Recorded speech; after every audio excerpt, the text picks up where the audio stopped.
Welcome back, everyone. It's Charlie. Secret Invasion episodes have started. They recently released a promo with Nick Fury talking about S.H.I.E.L.D. Chloe Bennet's Quake character was also recently featured in Spider-Man Across the Spider-Verse, of all places. And because of what's coming in Marvel Phase 6 and beyond with the Saber space station and Marvel's story for that, bringing so many of the previous actors back like Charlie Cox, all the Daredevil, Punisher characters, a lot of you asked about the Agents of S.H.I.E.L.D. characters returning in MCU projects. So we'll break it all down. If you're brand new to the channel, I'm doing videos for all the Secret Invasion episodes. Be sure to subscribe to get them. We're also doing a giveaway for Disney Plus memberships. All you have to do to enter is be a subscriber and let me know where you want to see Quake come back in the MCU. I'll name a new winner during this video too. I've tried to find a couple of sponsors to try and make that a little bit easier to do every single week. So thank you to Raid Shadow Legends for sponsoring this video. Raid is one of the biggest mobile games in the world that's totally free to play. They've got a ton of powerful new champions this month like Grazer Irongood of the Ogren Tribes, Alsgore Crimson Horn of the Barbarians, Creodin the Blue of the Sylvan Watchers. Whether you're looking for magic, defense, or force affinities, they're all great for balancing out your party. They just debuted their new raid called the Arbiter Limited Series, and to celebrate they're adding some of the characters from the series as champions in the game that you can play. The first one is Artak, the Orc Warlord, who they're giving away for free. All you have to do is log on to Raid for 7 days between now and July 24th. If you haven't seen Call of the Arbiter Episode 1 yet, he's a badass. You want to check him out. New episodes are released inside the game every Thursday at 10 a.m. Eastern Time. The finale is scheduled for July 20th. And all you have to do to watch is just log into the game. You don't have to sign up for like the billionth streaming service, which is kind of nice. The series gets into the wider lore of the game, so if you're a big fan of that, it actually goes pretty deep on it. So be sure to check it out and remember to log on for 7 days to get Artak for free. On top of that, players that are brand new to the game can use my link in the description or scan the QR code that I put on screen here to get a free starter pack with a bunch of loot. When you use it, the rewards will be in your inbox up here, so be sure to check it out. It's actually a pretty cool series. Careful for spoilers for Secret Invasion Episode 1 if you haven't seen it yet, but one of the big things Marvel is using Secret Invasion episodes for is to set up Nick Fury's new Saber space station as the next evolution of what S.H.I.E.L.D. used to be. Originally, in the MCU 616 universe, Kevin Feige destroyed S.H.I.E.L.D. as an organization basically during the Captain America Winter Soldier movie. The idea in the MCU is that after that movie, the government had been funding it and basically just dismantled it. Which is why you never really hear the characters talking a lot about S.H.I.E.L.D. after Winter Soldier that much. In the MCU, Damage Control was kind of meant to take its place as a sort of souped up, more powerful version and now more sinister version of Homeland Security. Previously, S.H.I.E.L.D. had been tasked with handling all Earth-based matters. Now Damage Control is basically taking that place. And before WandaVision happened, S.W.O.R.D. was tasked with taking care of all space-based threats, which is pretty much the way it works in the comics. S.H.I.E.L.D. handles all the stuff on planet Earth, S.W.O.R.D. handles everything coming from outer space. During the Agents of S.H.I.E.L.D. TV show, after Winter Soldier, they did their own version of the Hydra reveal. From their perspective, S.H.I.E.L.D. collapsed as an organization, and they slowly started doing more Inhumans storyline, their version of the Secret Warriors from the comics, which is more Inhumans-related stuff. And after Avengers Infinity War and Avengers Endgame, they did their own time travel story, which we're in the middle of with Kang in Avengers 5, the Loki series right now. Don't scratch. Just cleaning up the timelines. Recently, Marvel also organized the Agents of S.H.I.E.L.D. TV show with all its other MCU shows, trying to say that some of that stuff was still canon, the same way they're doing with the Netflix shows too, like Daredevil and Daredevil Born Again. They're keeping a lot of those old things still canon with a couple of creative retunings when they bring the characters back. But at the end of Agents of S.H.I.E.L.D., they had a teaser for what the characters were doing after that, and that was around the time that Avengers Endgame was happening. Mac took a leadership role in a resurrected version of S.H.I.E.L.D., becoming kind of a Nick Fury type of character, even wearing a similar type of jacket. You just had both eyes. Coulson had become an actual life model decoy version of himself, which is a big comic book Easter egg, but he had all the memories of the original Coulson. Chloe Bennet's Quake character was running space missions, and that was meant to be their Agents of S.W.O.R.D. teaser, like the next evolution of S.H.I.E.L.D. The show ended before WandaVision and the collapse of S.W.O.R.D. They didn't go full Winter Soldier Hydra with that, but in the comics, Nick Fury's space station is run by Abigail Brand for S.W.O.R.D.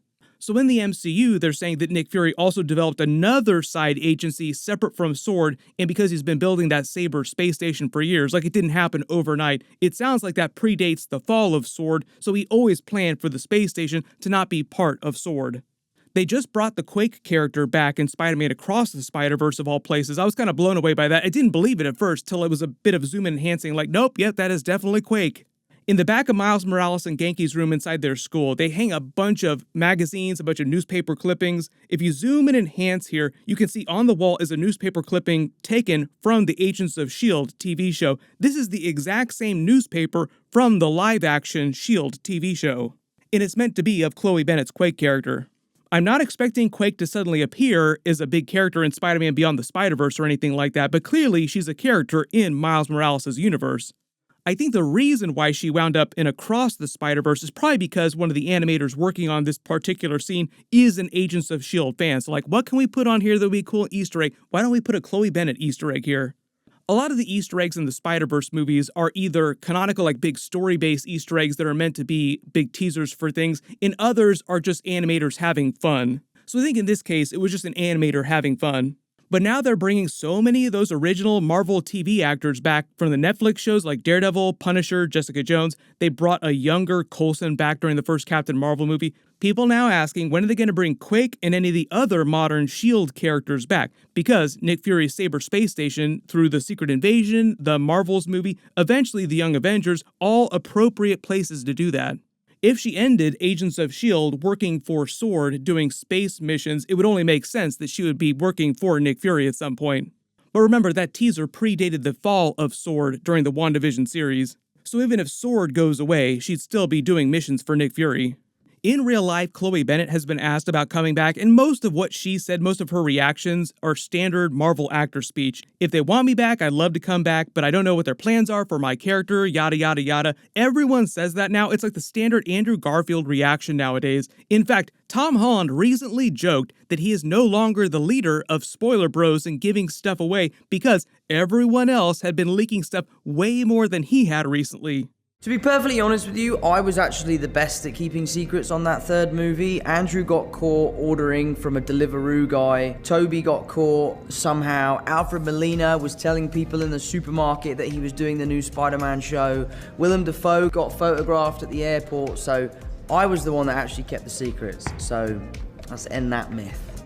The other major change Kevin Feige just made, a lot of you are asking about this too, in the MCU is sidestepping the whole Inhumans thing during the Ms. Marvel series.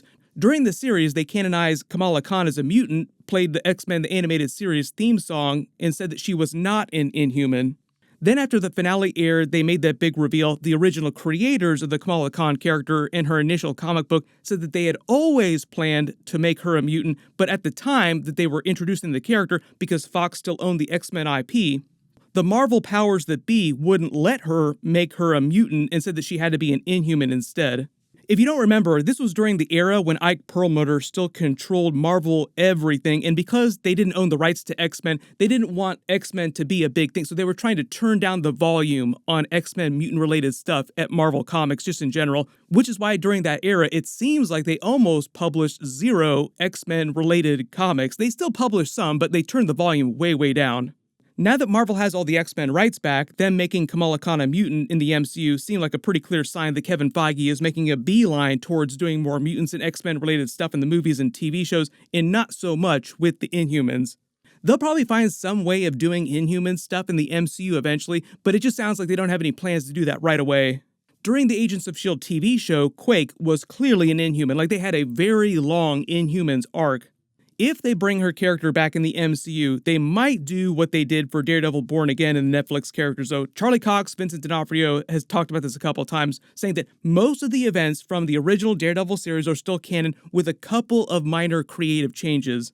Really good example of this is Daredevil during the She-Hulk series when he was wearing his classic comic book yellow and red suit. It was designed to look exactly like his Netflix suit with just different colors.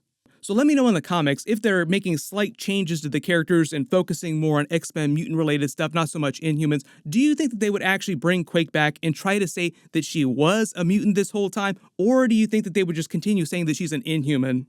It was a little bit easier for them to do that during the Ms. Marvel series because before that, there had been no live-action Kamala Khan character. If we do wind up seeing any of the S.H.I.E.L.D. characters come back during Secret Invasion, I'm not expecting it till like the very end of the series, and it might not be till the future of the MCU. If we see any more S.H.I.E.L.D. Easter eggs, of course I'll do videos about it though. My full Secret Invasion Episode 2 video will post this Wednesday after it comes out. Remember, there are 6 episodes total. Congratulations, Pixie232, you're the giveaway winner from my last big Marvel video. Please email me on the About page of my channel so I can get your contact details. Everyone click here for all my Secret Invasion episodes, and click here to learn about Ben Affleck's Daredevil coming back in Deadpool 3. Thank you so much for watching, everyone stay safe, and I'll see you guys in the next one.